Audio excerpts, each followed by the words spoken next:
B, this one's for you. What's good, y'all?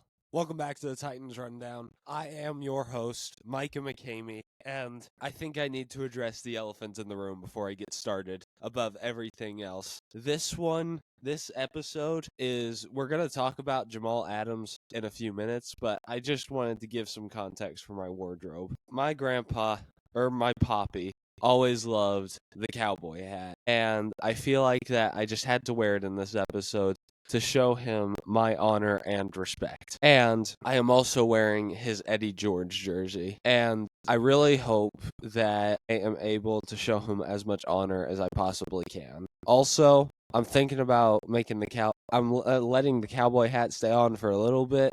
If y'all think it should stay, then, let me know, but I know that there are some people that are going to be like, oh, Dallas Cowboys. But if y'all do want this to go because of that reason, then I completely understand after this week. But it's staying on this week, and I don't care. And I'm going to put it on for week 1 against the Chicago Bears. And I'm also going to put it on the Eddie George jersey for week 1 against the Bears. So, let's move on to the actual subject of this episode. Cue the music. Starting out, the Tennessee Titans just signed Jamal Adams last week on my week off. And let me tell you this, man, I was shocked. I was not expecting anything to happen. I was honestly just expecting us to roll with Elijah Molden, but no. Rand Carthen just comes out of nowhere and is just like, you make me laugh. And gets Jamal Adams on a 1-year, $1 million contract.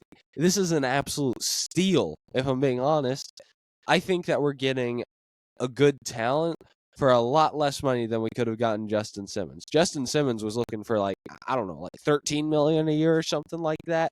I'm not too sure, but still mind-boggling to me that Rand got this done, and I'm very happy about it. But obviously, I've got to explain myself.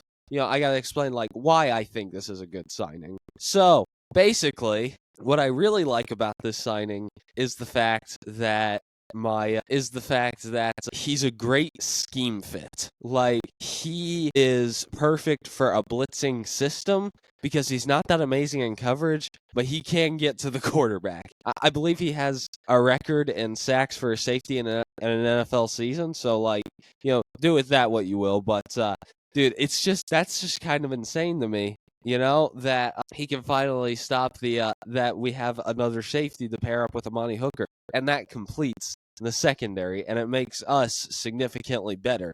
And it makes me feel a little less worried about that second safety spot, because I would have been fine with riding with Elijah Molden, but I would have rather us gotten the safety, maybe keep Molden, let him develop one more year, and then maybe give it a shot next year. Or we just go get someone else next year if Molden isn't showing any improvement. So, anyway, moving on to the next point.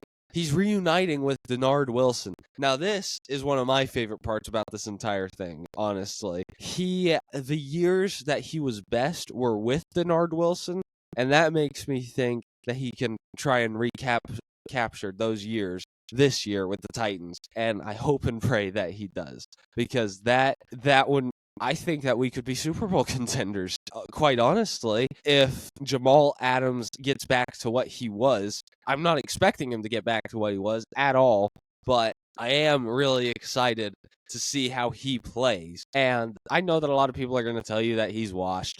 To me, my biggest concern is just his injury history. If he's not injured, then he's going to be a good signing. But he is still an injury-prone guy, so that means that we got to be on the lookout. And even if he does get injured, we at least have a solid backup in Elijah Molden. So I honestly really like both of those things, and I am almost done with this episode. I know how short it is. It's just that I feel like that I got to get this, done quick, because there's not as much to talk about.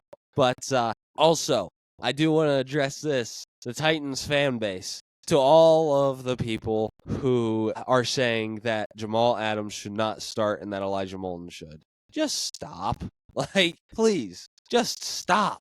Like, I get it, okay? It's off season, you're trying to build up some narratives, but like we brought in Jamal Adams to start, whether you like it or not. And I feel like that he still has a little bit left in him to make him a good starter. So please stop and just let it play out, because I know that he's going to start. And I know that if he stays healthy, he's going to be at least halfway decent and he won't drag down the entire secondary. So I just wanted to get that out of the way. But let me try and think. What else has happened with the Titans in the past week?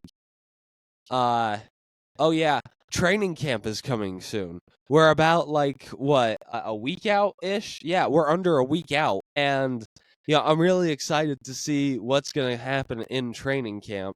Next week's episode, I don't think will be themed around training camp because I think I'll be in Chicago whenever training camp happens. So I just want to let y'all know that, just for clarification. After that, though, every single episode up until the regular season is going to be about training camp. And as you can tell, I'm really passionate about this. Golly, I want to see Will Levis, and I want to see him make big strides, and I want us to end up looking like the team that I know we can be. But anyway, again, like I said, this was a very short episode, so I just wanted to get on here and talk about Jamal Adams and honor my poppy, and also talk about how training camp's coming up soon.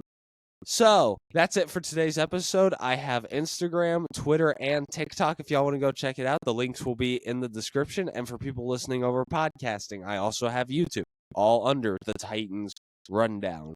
But anyway, that's going to do it all for me. This has been a rundown of your Tennessee Titans. I love y'all, and tighten up.